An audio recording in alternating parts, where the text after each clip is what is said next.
Hola, ¿cómo están? Gracias por acompañarnos hoy. En esta oportunidad tengo el placer de presentar a Leandro Carranza. Gracias por venir. Gracias, Marian, por la invitación. Al contrario. Bueno, Leandro es CEO de Growth HR y bueno, tiene una experiencia y un recorrido tremendo en recursos humanos, pero también mucha presencia en multirregional, no solamente en Latinoamérica, sino también en España.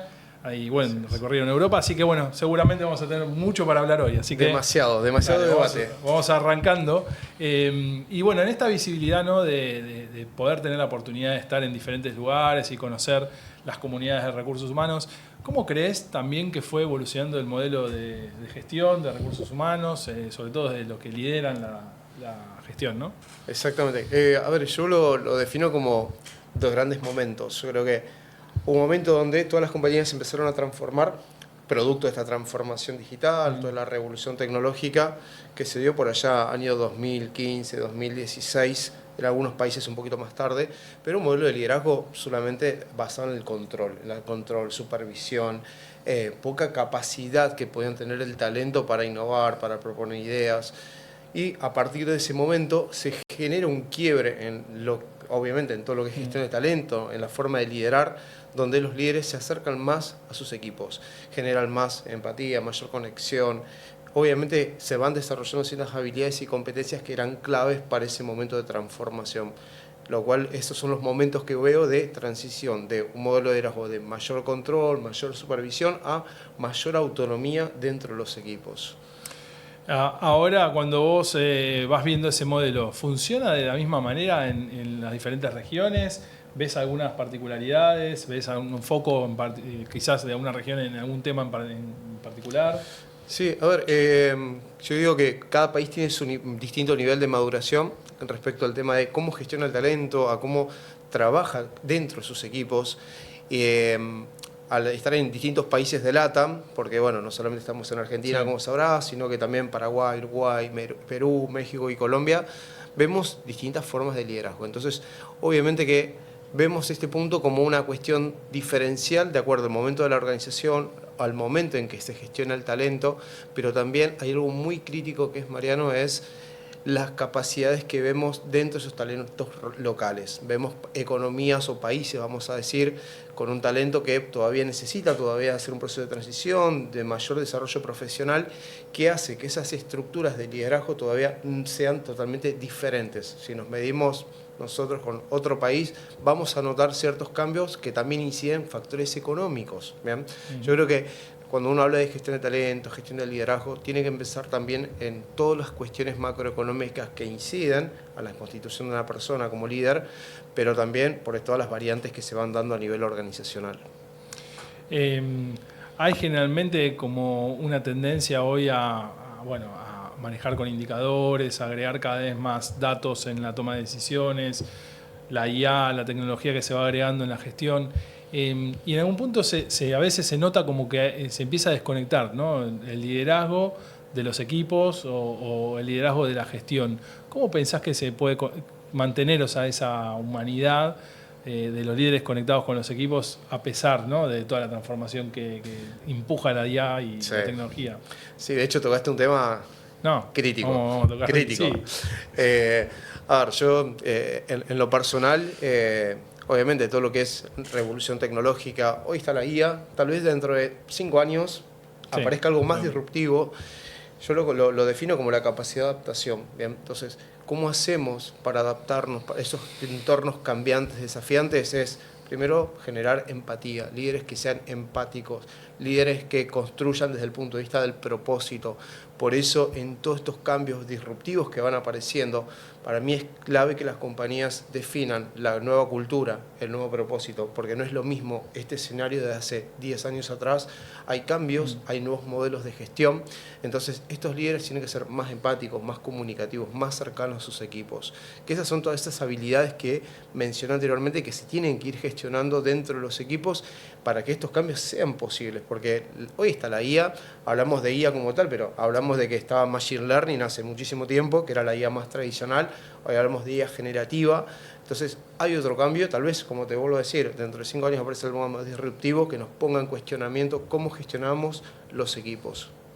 Ahora, al revés, ¿no? Cuando vos te juntás con esos líderes o te juntás con gente que tiene responsabilidad, dueños de empresa, por supuesto, cuando vas a acompañar, qué temas te traen? ¿Qué preocupaciones te traen a la mesa? Uf. Primeramente, cómo hacer el cambio de mindset. Mira. Principalmente. Es algo que surge muy a debate. Esto de decir, ¿cómo hago para adaptar todo mi equipo, toda mi estructura a estos nuevos desafíos a nivel organizacional?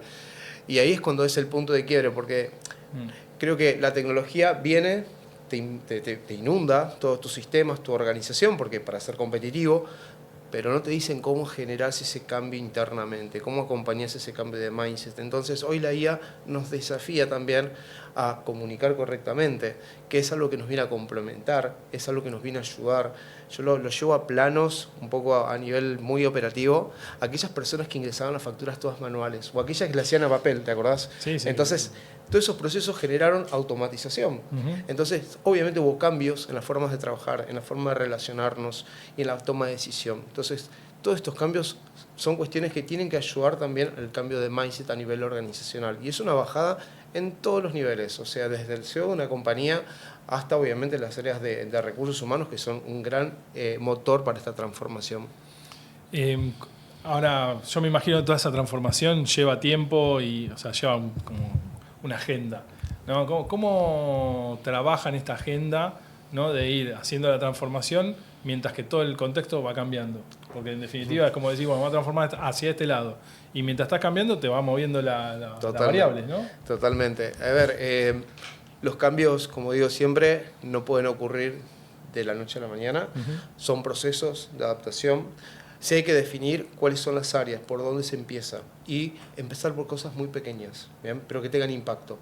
Por ejemplo, ahora cuando estamos en un proyecto de IA generativa a nivel regional, y en este proceso, bueno, di con muchos líderes, muchos referentes, y una de las preguntas es precisamente esta: ¿cómo haces este proceso? Entonces, pequeños cambios, pequeños embajadores, para que vayan contagiando toda esta cultura dentro de la organización. Lo peor que te puede pasar es el desconocimiento. Entonces, hay agentes de cambio, y no solamente está HR como motor del cambio, sino en todas las áreas, en todas las áreas. Ahí cuando vos tenés una experiencia, un recorrido quizás bien variado, pero tenés un foco cierto ¿no? en lo que es reclutamiento, headhunting, ¿no? Has recorrido bastante ese camino y a mí me gustaría ver, o sea, si vos encontrás hoy alguna diferencia quizás en la estrategia de reclutamiento que tienen las personas, de las empresas al atraer, que es diferente a como era hace, no sé, 2, 3 años. No, te lo llevo un poquito más atrás. A ver, dale. A ver, cuando nació Growth como tal, año 2015, recuerdo que la forma de reclutar, en ese momento LinkedIn, no era como tal hoy, y eran los famosos portales de trabajo. Claro. Donde se postulaban, lo entrevistabas, y que de hecho ni siquiera usaban Skype, eran entrevistas presenciales. Entonces tenías que ir a buscar el candidato y tenías una fuente de talento impresionante. Incluso en ese momento, año 2015, buscábamos gente de las provincias dentro de Argentina y las llevábamos al interior, cosa que era impensado en el escenario de hoy. Perfiles de desarrolladores y demás. Eso fue cambiando en la evolución del tiempo y en los últimos años la experiencia. Vuelvo a la transformación digital, donde generó ese quiebre en la forma en que el talento busca, se postula, conoce. Hoy el talento elige por el proyecto, elige por esa compañía que le genera un valor diferencial. Lo económico no es todo, porque te puedo dar el mejor paquete salarial, pero si el proyecto no es desafiante, el equipo no es desafiante, no se suma el talento. Entonces cambió la estrategia de reclutar y es esto de encantar y enamorar al candidato, de contarle, mira, te vas a encontrar, como siempre hablamos con el equipo, te vas a encontrar con todas estas cosas dentro del proyecto. Hay cosas buenas, no tan buenas, ¿cómo estás dispuesto a adaptarte a ese proceso? ¿Te gustan los desafíos? O sea, no hay nada, ningún proyecto, sea tecnológico, no tecnológico, que no tenga momentos críticos. El tema es cómo nos adaptamos y qué nivel de flexibilidad. Y muchas veces eligen ese tipo de comunicación, ese tipo de transparencia en cómo se lo comunicás, cómo se los decís. Lo peor que te puede pasar es que le comentes algo que después en la realidad no sea así. Y eso, bueno, es otra charla, pero yendo puntualmente, hoy el talento elige, busca, hay muchas fuentes de información, Parece que esta frase que un poco trillada en el ecosistema, el mundo es chico, pero termina siendo así porque siempre tiene un amigo, un conocido que trabajó la experiencia. Entonces, hoy al candidato hay que enamorarlo, hay que seducirlo, hay que contarle del proyecto y es ahí cuando se conecta con la organización y con el propósito. Hablando un poco del avance, ¿no? Creo que existen hoy cada vez más, ¿no?, lugares de donde encontrás información respecto a las empresas, además de lo que es, no sé, rankings, o sea, está Glassdoor, ese tipo de organizaciones donde te muestra un poco adentro con comentarios de la gente en directo, ¿no? Pero en esto de la transparencia, alguien acá mismo decía la otra vez que el momento donde más transparente tiene que ser justamente es en la propuesta, porque si vos le vendés o se le vendés algo, después la gente valida eso y enseguida se enoja. ¿Cómo sos o cómo usás la honestidad brutal en algún punto sin tampoco, ¿no?, que juegue en contra? No, tal cual. A ver, creo que durante todo el proceso del momento cero, uno conoce las compañías, conoce al cliente, conoce la cultura, conoce el proyecto. Entonces, hoy agradezco y celebro estar trabajando con compañías que tienen distinto nivel de madurez, pero con un potencial de crecimiento, un equipo humano impresionante. Y es eso lo que yo resalto. ¿Bien? Entonces, yo al candidato le digo, mirá, a ver, hay momentos críticos, no tan críticos, pero cómo lo surfeo también, no solamente cuando está el momento previo del proceso de selección, sino el acompañamiento posterior, que es algo que se lo decimos en el momento inicial. Mira, vas a ingresar a la compañía, nuestra conversación va a seguir estando en etapas posteriores hasta 6 meses que vos ingresás a la compañía. Vamos a tener un 1 a 1, entornos de conversación confidencial para que ver que eso que se te prometió, que se te comentó durante el proceso, se está dando en instancias internas y que si hay que hacer ciertos ajustes, se van a hacer, pero ahí es el valor diferencial. Entonces, cuando vos transmitís tranquilidad, acompañamiento al candidato, ese es el valor que vos le podés generar y es un poco también porque está apostando un proyecto y sabemos que muchas veces estos candidatos no están en búsqueda activa. O sea, el talento que vamos a buscar ya está trabajando y decís, bueno, renuncio a la compañía, pero ¿por qué? ¿Voy a renunciar por lo mismo o por algo que me está desafiando profesionalmente? Entonces, ahí es el punto donde jugamos nosotros con el candidato y le decimos, a ver, cosas buenas, no están buenas, y la disposición a la flexibilidad. Yo creo que eso es clave. Buscamos siempre en los perfiles flexibilidad. Leo, las cosas estructuradas quedaron hacia atrás. De hecho, si lo vemos en nuestra economía diaria, tenemos fluctuaciones de un día para otro. Imagínate en interno de una compañía. Es cómo te adaptas y te vas haciendo parte de ese cambio. Está buenísimo. Sé que venís trabajando también con herramientas de inteligencia artificial en profundidad justamente para este tipo de procesos. ¿Cómo se puede manejar el balance entre, no sé, hoy se habla mucho de estos ATS que filtran y que tenés que tener una estrategia para justamente sobrepasarlo, digo, pero entre eso y la humanidad de esas entrevistas que vos a veces decías, ¿no?, de tenerlas presencialmente, bueno, hoy a veces es inmaterial, pero ¿cómo logras el equilibrio entre usar la IA y por otro lado no perder la humanidad de la selección?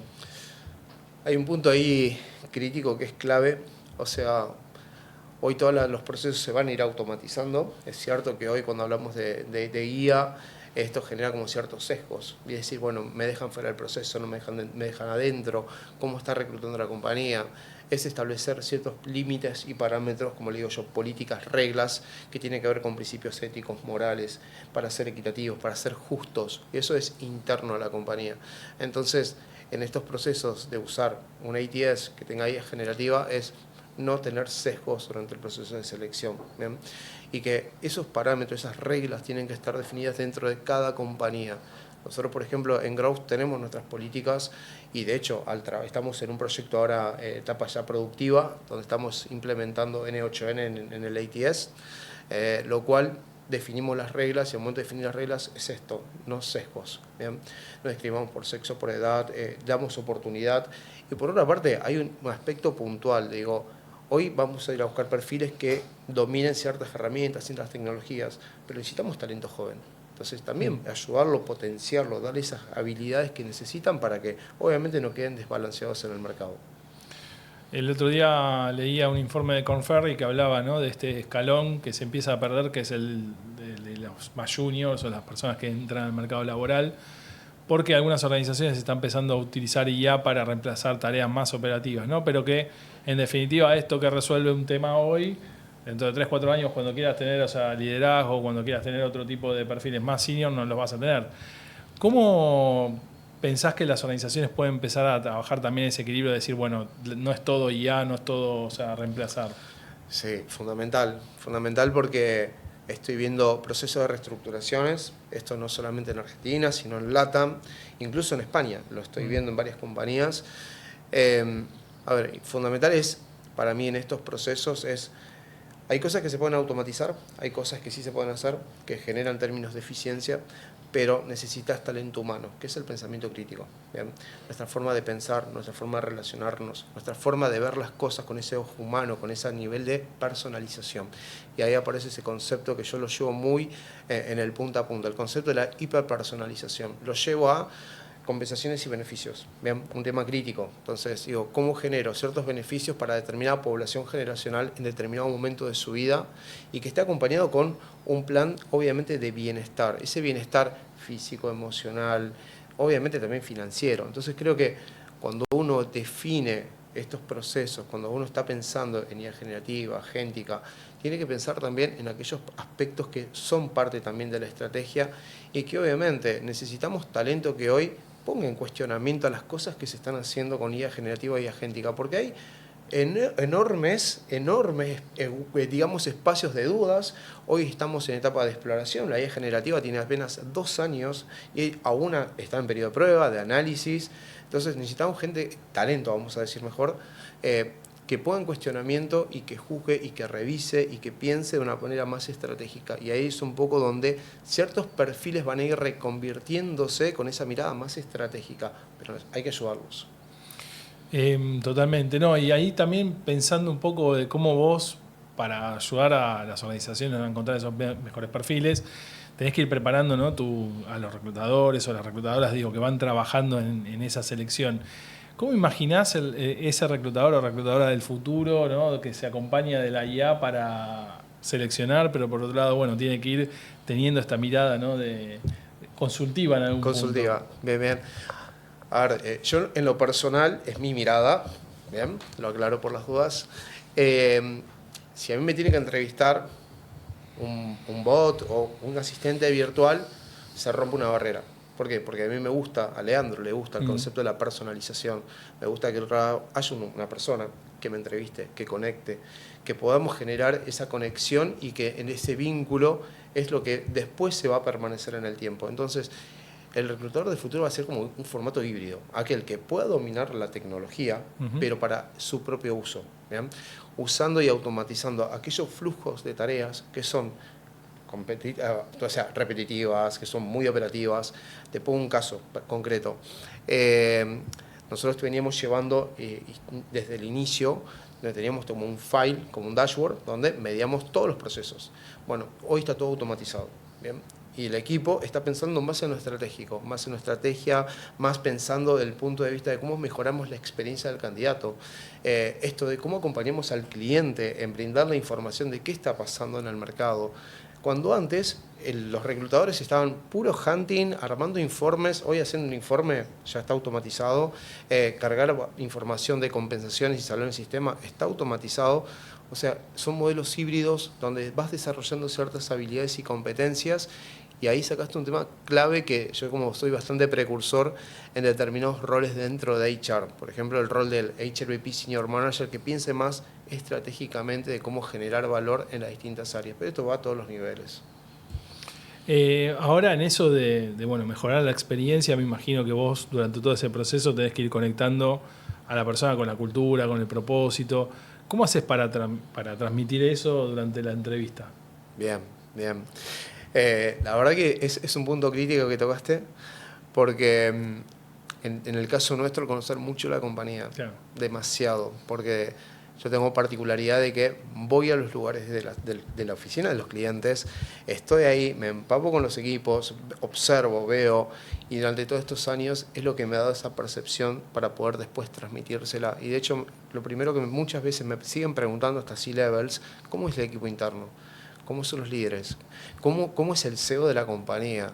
Y un punto crítico en esta línea es, de estos proyectos que están haciendo, cuáles son los niveles de ruido que tiene, los puntos de dolor, qué sale, porque me dice, yo puedo venir con las mejores ideas y no tengo acompañamiento de los equipos, entonces ahí qué sucede, hay un punto de quiebre. Entonces es clave esto que mencionás porque se los transmitimos, porque conocemos la cultura, porque conocemos el propósito, ¿bien? Y eso es fundamental. Por eso cuando hablamos la charla, inicialmente hablé de esto de el análisis de la cultura y el propósito, porque tal vez esa cultura, ese propósito que estuvo pensado en un escenario de hace 20 años atrás o 15 años atrás, cuando empezó el proceso de transformación digital, en la cual todos trabajaban bajo el modelo de agilidad pura, Spotify o el que fuere, llegó un momento que, bueno, empezó a trabajar por objetivos y eso hizo que haya ciertos cambios en la cultura. Entonces hay que trabajar en un proceso de redefinición del propósito y de la cultura y poder transmitirla, poder hacerla de forma comunicativa, comunicarlas. Hoy tenemos LinkedIn, LinkedIn está como una red profesional. Yo ahí tengo como otro temita con LinkedIn porque veo que hay mal uso de la red y se está perdiendo valor. Entonces digo, la forma en que comunicamos, la forma en que generamos esos espacios para que se conecten los líderes con sus equipos, la forma en que generás el feedback, todo eso hace la cultura, hace el propósito, para que todos los niveles de la organización tengan una participación y escucha activa. ¿Bien? Yo creo que los modelos es más de abajo que de arriba hacia abajo. Hace un mes y medio más o menos salió una noticia en Instagram, así como que un candidato compartía, ¿no? O sea, una respuesta de una empresa que le respondía de que algo así como que haces demasiadas preguntas. O sea, nosotros no vamos a responder este tipo de preguntas y la verdad que si no te interesa, o sea, cerramos acá la búsqueda. Era una persona que de repente preguntaba por la cultura, por esto, todo lo que mencionabas vos. ¿Te encontraste con empresas que no quieren abrir eso? ¿No quieren contar a los demás? Me ha pasado. Y no estamos trabajando juntos, claro. Claramente. Porque digo, tiene que haber un match también entre tu cliente y aquella compañía que es el socio estratégico. Yo no lo defino como proveedor, es tu socio estratégico, es tu aliado, aquel que te va a acompañar, que te acompañe en todo el proceso. Entonces, si no estamos alineados en ese punto, y la verdad no podemos avanzar. En línea con esto, pasó algo muy anecdótico. Yo estoy en varios grupos de WhatsApp. La semana pasada, esto fue hace el fin de semana, una de las personas del grupo dice, ¿qué hacen ustedes si su empleador decide desvincularlo y que por error lo pone en copia en el mail informando que está pidiendo la baja a recursos humanos? Imagínate, yo digo, estamos en un tema.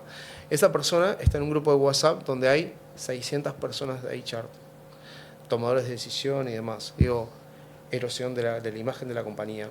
O sea, un pequeño error, el ruido que puede llegar a ser, más allá de la cuestión interna, porque esa persona todavía está en la compañía. Bueno, estaba hasta ese momento. Entonces digo, cómo pequeños errores hacen erosión a la cultura y que obviamente ponen en cuestionamiento este propósito que debería estar claro y bien definido. Entonces hay que tener mucho cuidado en la forma en que comunicamos, en la forma en que exponemos. Hoy los candidatos tienen fuentes de información por todos lados, entonces hay que ser cuidadosos. Ahora, yendo a tu pregunta, obviamente, si una compañía veo que no es coherente ni consistente entre lo que dice y lo que hace, lamentablemente yo cuido la marca de Growth, entonces ahí es como que me retiro amablemente porque veo que tiene que haber una sinergia para poder impulsarnos y desarrollarnos juntos. Ahí asociado a eso, ¿no? La doy vuelta. ¿Cuánto te ayuda o cuánto más fácil te hace el trabajo una empresa que capaz tiene buena marca empleadora? Muchísimo, muchísimo. Porque suele pasar de que ya conocen la compañía. De hecho, hacemos esas mediciones. De hecho, ahora estamos armando, como te decía, un equipo de IA generativa y agéntica a nivel internacional y estamos mapeando 7 países. Los cuales les preguntamos, ¿conocés de la compañía? Sí, los conozco. Mira, no los conocí, pero busqué información. Me pareció súper interesante porque justo me di cuenta que había una persona de la compañía que es español y le pregunté qué le pareció el proyecto. Le digo, hay información. Entonces digo, es fundamental esto, lo que comentás. ¿Bien? Creo que las fuentes de información son claves para ayudar a atraer el talento. Yo no digo tanto de retenerlo, sino para atraccionar el talento con una excelente estrategia de posicionamiento de la marca, de comunicar esos valores, esa cultura, pero con coherencia. Hay hubo unas tendencias, ¿no?, fuertes en los últimos años, ¿no?, hacia la flexibilidad, los modelos híbridos, qué sé yo, tener oportunidades diferentes de ser contratado en modelos no considerados como los tradicionales, ¿no? Toda una tendencia hacia eso. Y después empezaron a aparecer contratendencias, ¿no? La presencialidad, vení, sentate acá, o vení, o estabilidad absoluta. Bueno, ese tipo de cosas, ¿no?, que también nos rompen con el modelo que venía cambiando. ¿Dónde pensás que vamos a encontrar quizás el punto de equilibrio en ese péndulo, ¿no?, de tendencias? Sí, sí. De hecho, hoy tocaste otros temas. Estás tocando varios temas seguidos, Mariano. Estamos ahí estos modelos híbridos. Sí. Vamos por parte. Antes se cuestionaban el tema de la presencialidad. Sí. Fue un modelo más híbrido. El tema es cómo medimos productividad. Entonces, creo que una compañía construye cierto propósito, cierto sentido de pertenencia. Esto de ir a la oficina 1 o 2 días a la semana, pero con propósito. Me junto con mi líder, me junto con mi equipo, compartimos, porque de nada sirve ir a la oficina y no me junto con mi equipo. Entonces, no, compartimos, hablamos, conversamos, generamos ese espacio. Ahora, de cara hacia adelante, yo veo que va a haber modelos híbridos, donde va a haber flexibilidad, donde se va a trabajar mucho también sobre el bienestar de los colaboradores. Es fundamental y lo veo en todos los ámbitos. Hoy te preguntan una y otra vez sobre cómo es el balance de vida personal, profesional, porque aún así al día de hoy escucho sobrecarga de horas laborales, de exceso, entonces desarrolladores o gente de industria. Entonces digo, ¿cómo generamos ese balance para no afectarnos nosotros en lo físico, en lo emocional? Entonces, ¿cómo se va a definir internamente dentro de las compañías ciertas estrategias que estén vinculadas con el bienestar? El bienestar en estos 3 pilares, físico, mental, financiero también, porque somos personas, nos pueden pasar un montón de cosas. Entonces, no hay que esperar a que sucedan cuestiones críticas para poder implementar una muy buena política de bienestar. Y te pongo como un resumen claro de este ejemplo. Bueno, yo como sabrás, estoy viviendo en Madrid hace 2 años, pero vengo a Buenos Aires muy seguido. Y desafortunadamente en España surgió lo de la Dana, que hizo un desastre. Entonces, gente que perdió absolutamente todo, gente que, bueno, obviamente padeció la pérdida de un ser querido, puertas adentro de las organizaciones. ¿Estaban preparadas para un suceso como eso? ¿Qué tipo de políticas? Porque era un aprendizaje nuevo, como fue en su momento el tema de la pandemia. Claro. Entonces digo, creo que hay que pensar un poquito más allá. No estamos esperando que suceda eso, pero cómo pensamos ciertos escenarios y cómo los llevamos puertas adentro para trabajarlas con los líderes. ¿Bien? Entonces creo que eso también ayuda para que los líderes sean más empáticos, más cercanos. Bueno, muchas veces las organizaciones se miden justamente cómo reaccionan en los momentos donde son más críticas la situación, ¿no? Donde cómo te acompañaron en momentos, ¿no?, de crisis, cómo te acompañaron en un momento como una enfermedad, cómo te acompañaron. ¿Dónde está la sensibilidad hoy en las organizaciones, sobre todo capaz en esto que veníamos hablando, ¿no?, en modelos donde se empieza a descentralizar, empieza a haber cada vez, por ejemplo, trabajadores que son contratados, trabajadores que no están en relación directa, trabajadores que son proveedores capaz externos? Entonces, ¿cómo sigue conectando la organización con eso de cuidar a la gente cuando su comunidad es totalmente diversa, ¿no?, en ese sentido? Sí, pasa mucho porque, por sobre todo los contractors. Claro, los contractors dicen, y no me siento parte. Y es un gran problema porque están trabajando en el proyecto de la compañía, tienen mucho conocimiento de los mismos, tienen mucha interacción con los equipos, pero no se sienten parte. Entonces hay una gran comunidad donde hay que incorporarlos. Entonces hoy lo que se está haciendo es que esos contractors tengan los mismos beneficios que las personas que están dentro de la compañía para generar esa integración cultural. Hay diferencia que por cuestiones de lugar donde prestan el servicio están bajo esa modalidad, pero empezar a diseñar un plan integral que los involucre y los conecte a todos. Hay una compañía internacional que lo que hace es la gestión de nómina, no voy a decir nombre por las dudas. Bien. Tiene una población muy grande en distintos países, entonces ¿cómo genera esa conexión a nivel cultural? Es muy difícil. De hecho, tengo muchos conocidos que están en la compañía y es un punto de pregunta que les hago. ¿Cómo te manejas con tus líderes? ¿Tenés esos espacios?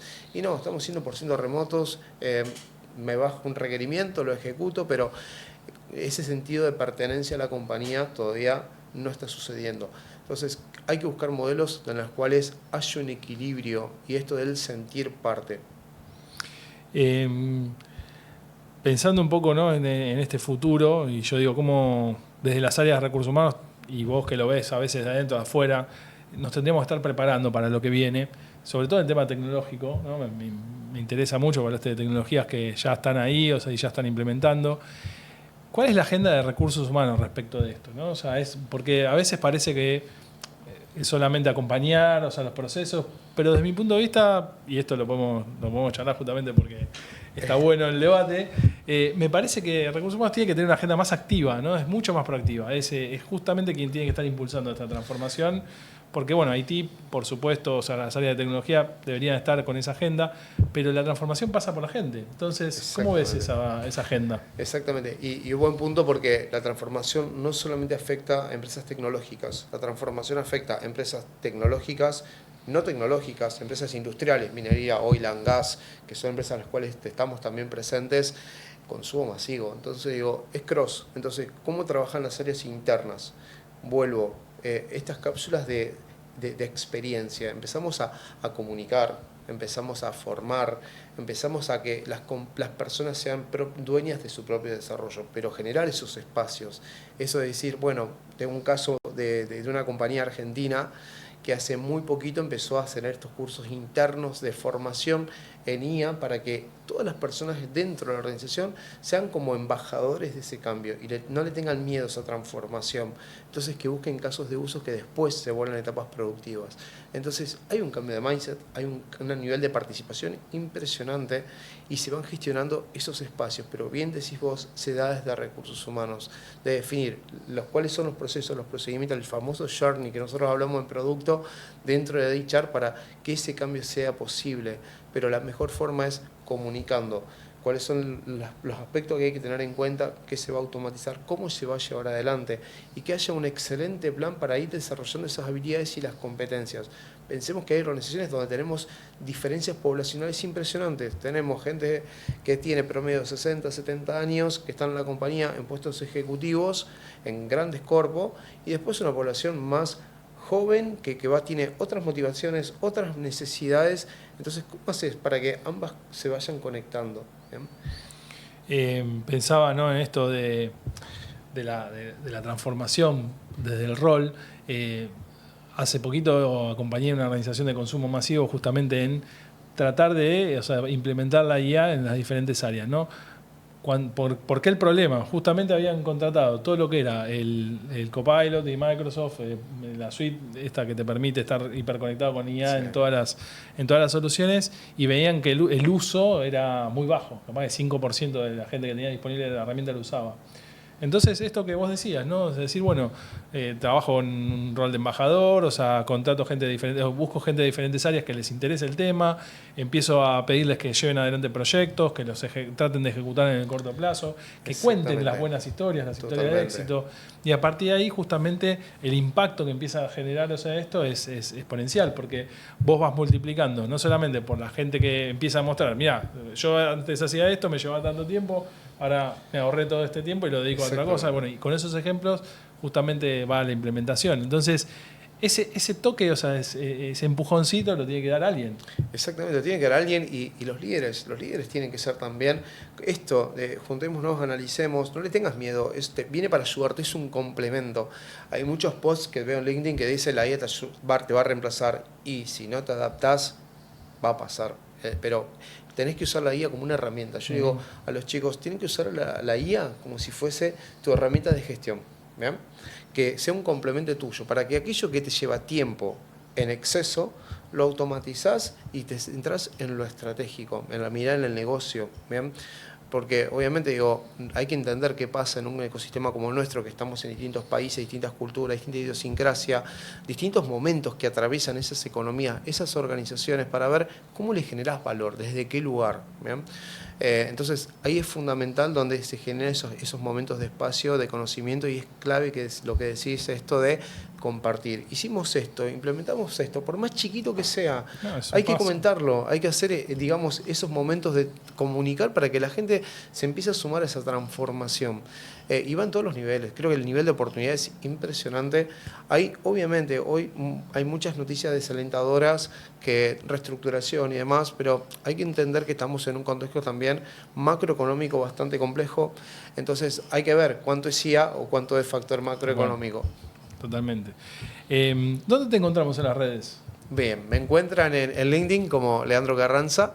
Bien. Directamente, o directamente en nuestra web, que es www.growth-rh.com. Perfecto. Bueno, hablabas de contexto, hablabas de que bueno, estás en varios países, yendo y viniendo. ¿Qué tendencias ves capaz de mercados como el europeo, ¿no?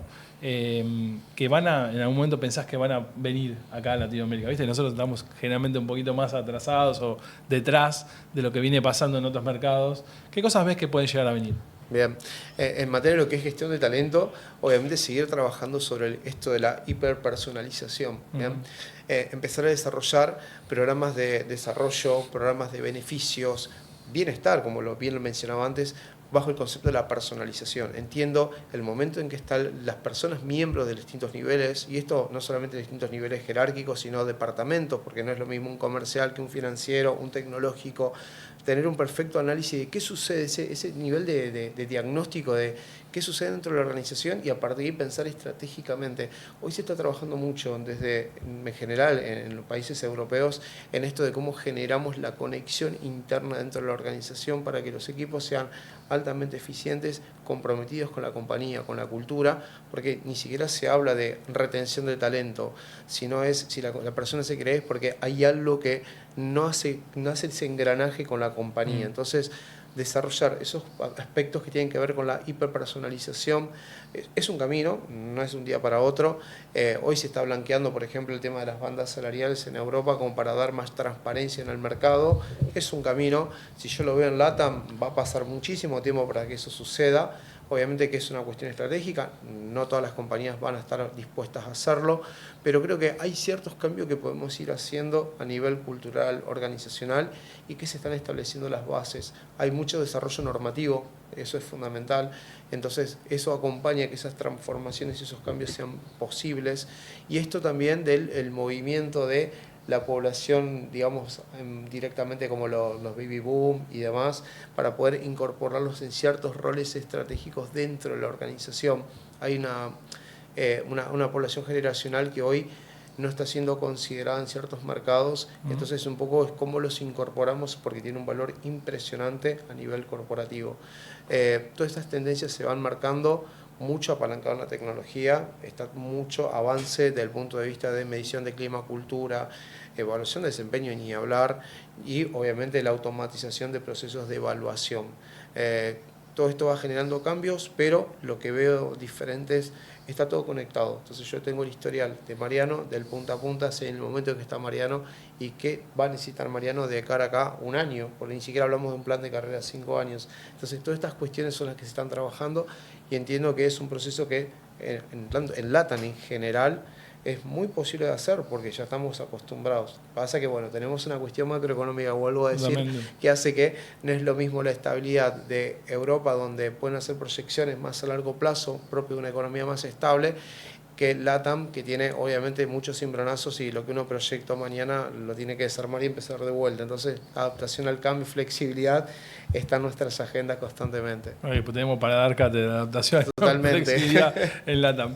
Bueno, ¿algún mensaje final que te gustaría dejarnos? Bien, en líneas generales, primero agradecerte por este espacio. La verdad que es muy positivo esto de hacer intercambio de estas visiones de cómo vemos los escenarios, los panoramas, las industrias, independientemente de cuál sea. Mi mensaje es entender de que capacidad de adaptación al cambio, esta flexibilidad, esto de ser empáticos, de ponernos en el lugar del otro, no importa el nivel de la estructura en el que estemos, es ser cercanos, entender, acompañar, dar feedback fundamentalmente, y darlo de forma constructiva, porque puedes dar un feedback donde puede ser destructivo y en lugar de potenciar el talento lo estás erosionando.